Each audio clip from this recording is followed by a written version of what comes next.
पाऊस पडताच पडते. आज किती सांभाळल दाना. आता उत्पन्न बरोबर येणार नाही का मग? कसं येईल हो उत्पन्न बरोबर?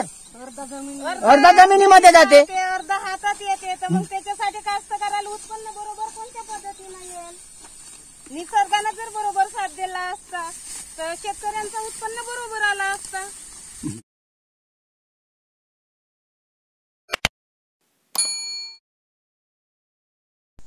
ब्रह्मपुरी तालुक्यातील मेणकी, गांगलवाडी, आवडगाव, मुडजा सर्कलमध्ये गेल्या 8 दिवसापासून अवकाळी पाऊस, तुफान, गारपीटसह वादळ वारा यामुळे धानाचे हातात आलेले पीक यांचे फार मोठे नुकसान झालेले आहे.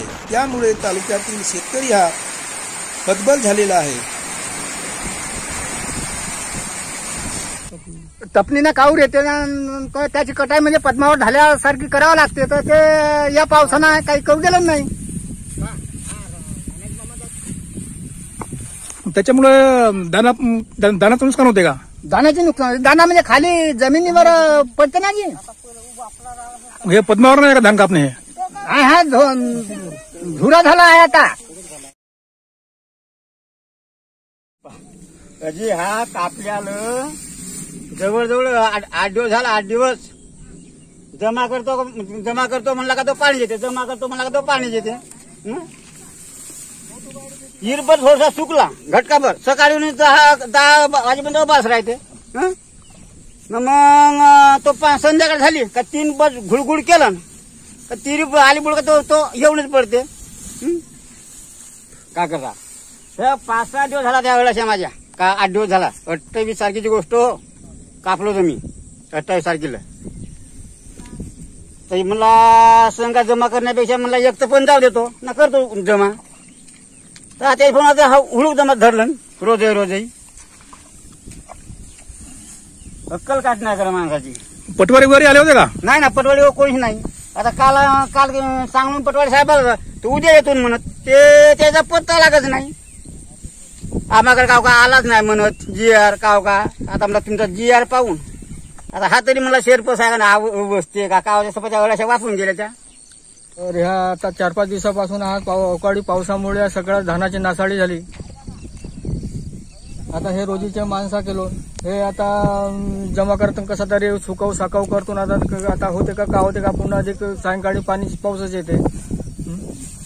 पूर्ण डोंगरावर भर पाणी होता नाही, याच्यात पूर्ण कळपा पोहत आहेत.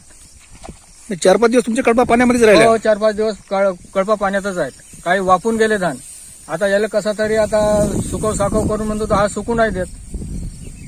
तुमचं सगळं बाकी इतर शेतकऱ्यांचं पुन्हा आहे? हा, तर इतर सर्व शेतकऱ्याचा आहे ना, माझा एकट्याचाच म्हणून नाही आहे. सगळ्या जेवढे फसलवाले आहेत तेवढ्याच आहे झाला आहे नुकसान. निसर्गाने साथ नाही दिला त्याच्यानं ते उन्हानं खूप म्हणजे कडक होऊन गेला. 8 दिवस झाला पाण्याचा सतत असा वाव सुरू असल्या कारणानं त्याच्यामध्ये गारपीट सुद्धा येत होती. पूर्ण धान कावूर आला आणि खाली झडायला लागला. तर कास्तकारांनी याच्यामध्ये काय करावं आता? मला धान होणार नाही का?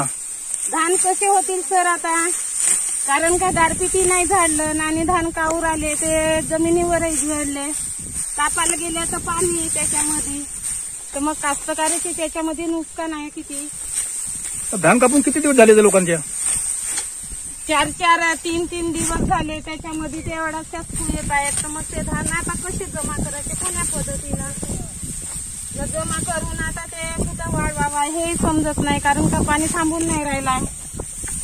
याच्यामध्ये कास्तकाराचे नुकसान आहे ना.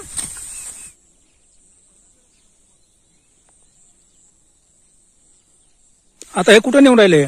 आता हा तिकडे आता दुसऱ्या शेतात मी काढतो. आता तिकडे फसल नव्हती आणि तिकडे बाहेर काढत आहे. आता याचा पुंजरा तयार कराल? पुन्हा काढत होता. आता तिथे नेऊन तो ढग करावा लागेल. पुंजरा का वगैरे करत नाही? पुन्हा कसं करायचं? पुन्हा जर केला तर पुरा तो पुरा शिजला जमल. पुरा दाणा शिजून जाईल. तो एवढा दाणा वापते का करता. आता जेवढा निघल मशीन तेवढा निघल, जेवढा जाईल तेवढा जाईल. आता का कराल मग? आता अशी गंमत आहे.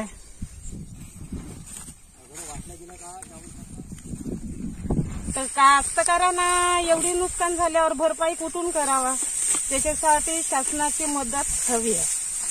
पूर्णचे धान कुजून गेलेले आहेत का? हो, धान पण वापले. धान तर वापले. मग आता तुम्ही कसे करणार मग चूर्ण वगैरे? आता कसं कास्तकाराला आता ते शेरेभर होतील तरी लावाचं लागेल, मशीनवाल्याला पैसे द्यावं लागेल, मजूर नेला त्याच्या रोज द्यावं लागेल. काही कुणी तसं म्हणजे मोफत मध्ये जमा करू लागणार नाही. कोणी म्हणणार आहेत का कास्तकाराची नुकसान झाली तर आपण मदत करू अशी म्हणणार आहेत का? नाही, मजुरी घेणारच आहेत. तर त्या कास्तकाराला कुठूनही कर्ज करावं लागेल पण त्यांची मजुरी द्यावंच लागेल. आता एकदा बाया कापणी झाली, आता माणसं करून सर त्याची दुलाई करावं लागेल, धान वारवा लागेल, त्याच्यासाठी मजूर लागतील. कास्तकारी एकटा काही करू शकणार नाही ना. तर म्हणून आता एवढीच कास्तकाराची अपेक्षा आहे का आम्हाला सरकारनं काहीतरी आर्थिक मदत करावं, एवढी अपेक्षा आहे. शेतकऱ्यांची आपबीती ऐकून माननीय ग्रामविकास महसूल अधिकारी यांना फोन केला. अधिकाऱ्यांनी याची दखल घेऊन ज्या ज्या शेतकऱ्यांचे नुकसान झाले तिथे स्वतः व पंचाला घेऊन शेतात जाऊन पंचनामे केलेले आहे. मी प्रल्हाद मोतीराम पाटणकर, ग्राम महसूल अधिकारी रामपुरी 27. ह्या 3, 4, 5 तारखेला झालेल्या अवकाळी पावसामुळे शेतकऱ्यांचं काही नुकसान झालेलं आहे.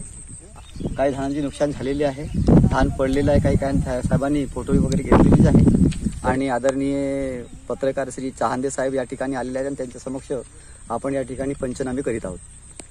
माझ्याकडे असे एकूण 4 गाव, तसे एकूण 7 गाव आहेत. 7 गावापैकी 3 गावं रिटी आहेत आणि 4 गावं गाव आहेत.